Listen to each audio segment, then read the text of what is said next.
hewan. Pernahkah terpikirkan ikan yang ditangkap oleh nelayan akan habis? Bagaimana ikan dapat mempertahankan kelestariannya? Ternyata makhluk hidup untuk mempertahankan keturunannya dengan cara berkembang biak. Perkembangbiakan pada hewan ada dua cara, yaitu aseksual dan seksual. Satu, perkembangbiakan aseksual dapat dilakukan dengan cara antara lain membentuk tunas. Contoh hewannya Hydra, Obelia, dan Aurelia, seperti yang dicontohkan pada tayangan video di samping.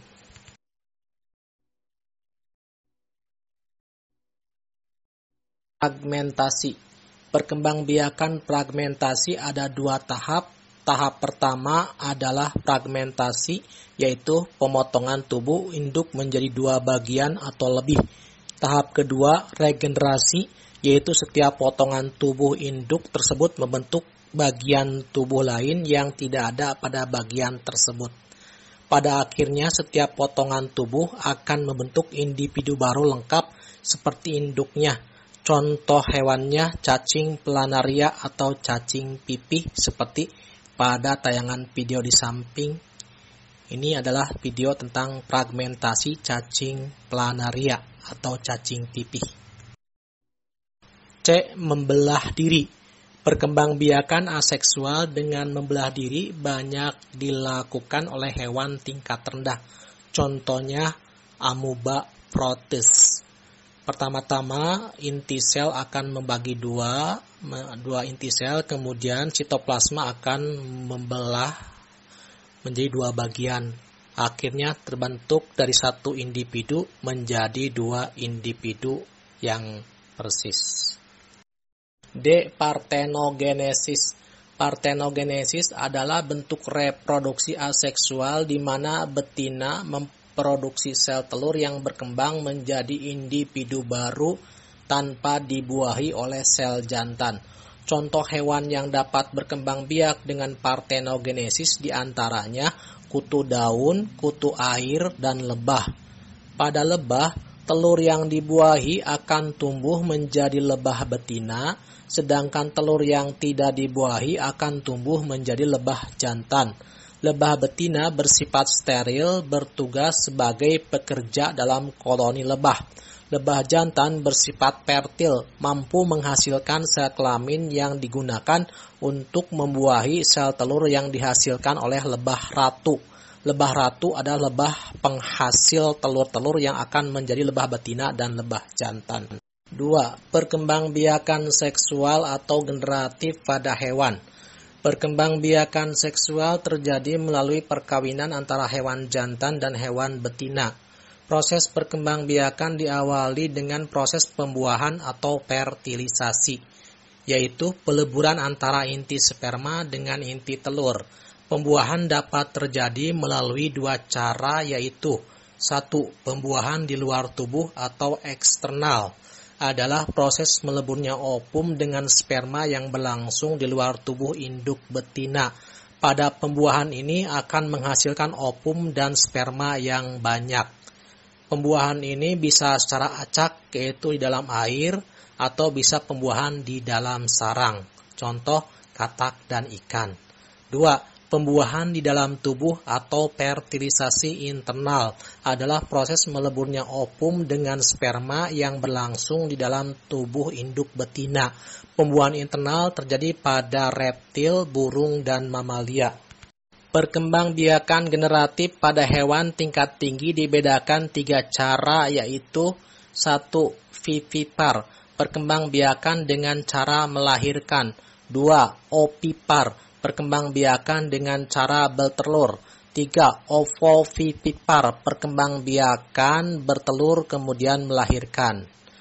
Kelompokkan nama-nama hewan di bawah ini ke dalam kelompok vivipar, ovipar, atau ovovivipar. A. Hewan vivipar, contohnya gajah, kuda, sapi, dan lain-lain. B. Hewan ovovivipar atau bertelur beranak, contoh hewannya ular dan kadal dan lain-lain.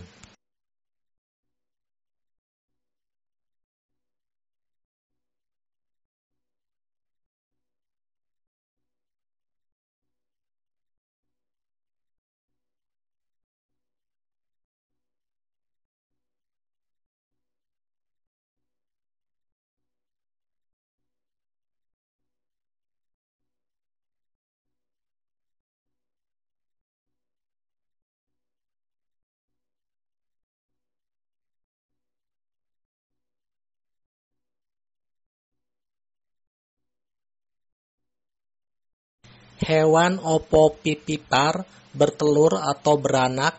Hewan opopipipar disebut juga hewan bertelur dan melahirkan.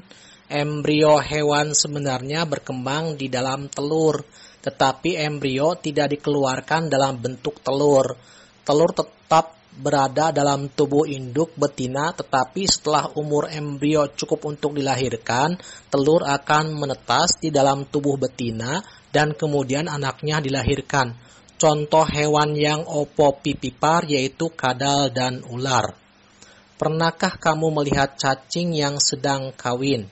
Cacing merupakan hewan hermaprodit. Artinya dalam tubuh cacing terdapat dua alat kelamin yaitu jantan dan betina. Mengapa cacing tidak dapat berkembang biak dengan seksual sendiri? C. Hewan opipar atau bertelur. Sebutkan nama bagian-bagian telur di bawah ini. Cangkang telur, membran luar, kalaja, putih telur, embrio, kuning telur, membran pitelin, membran dalam, rongga udara. Jawablah dengan singkat pertanyaan di bawah ini. 1. Fungsi kalaja. 2. Fungsi kuning telur dan putih telur.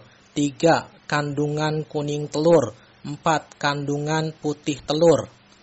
Embrio pada telur dapat berkembang dengan baik jika berada pada suhu dan kelembaban tertentu.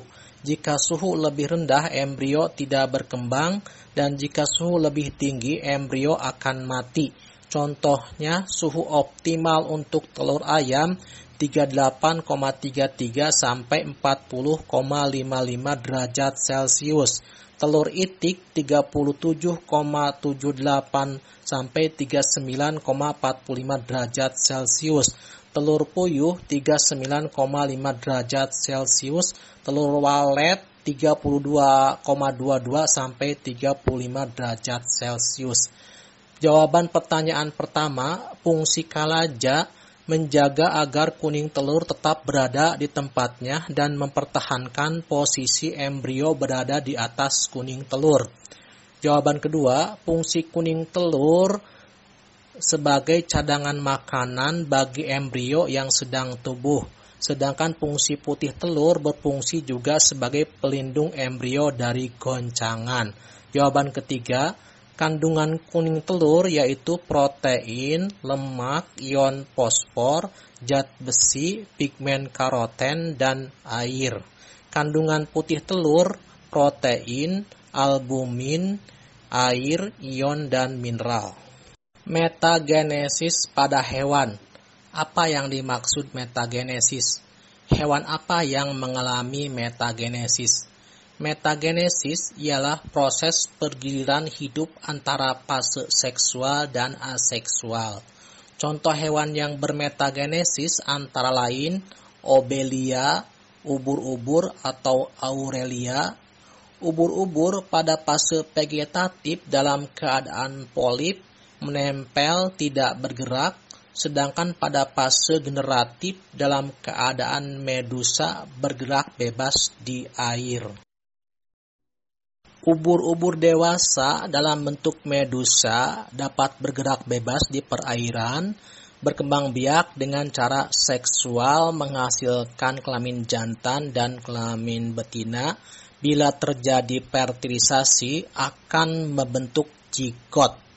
Zigot akan tumbuh menjadi larva. Larva kemudian akan berubah menjadi skepistoma. Skepistoma akan menempel pada karang, akan memperbanyak diri menjadi strobila dalam keadaan polip atau tidak bergerak. Kemudian bila strobila lepas akan menjadi evira atau ubur-ubur muda.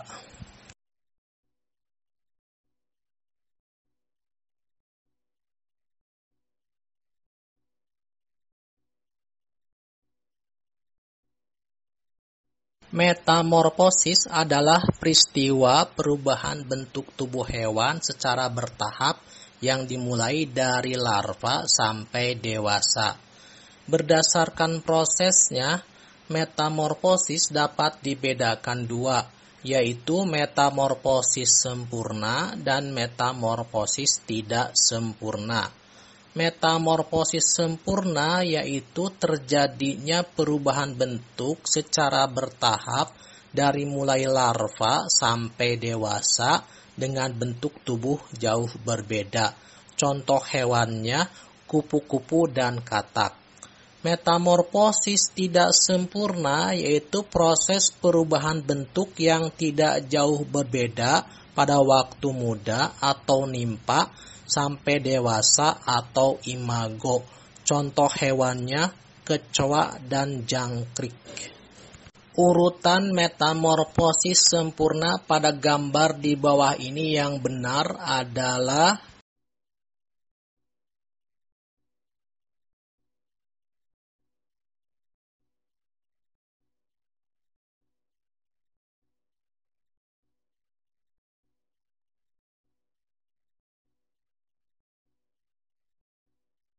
Urutan metamorfosis sempurna pada gambar di bawah ini yang benar adalah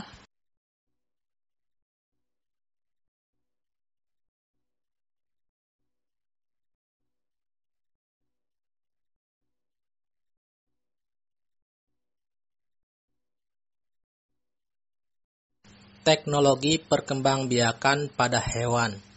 Inseminasi buatan atau IB adalah proses memasukkan sperma dari sapi jantan yang unggul ke dalam saluran perkembangbiakan sapi betina dengan bantuan manusia. Proses pemasukan sperma dengan menggunakan alat suntik. Manfaat inseminasi buatan antara lain efisien waktu, efisien biaya, dan juga memperbaiki kualitas keturunan.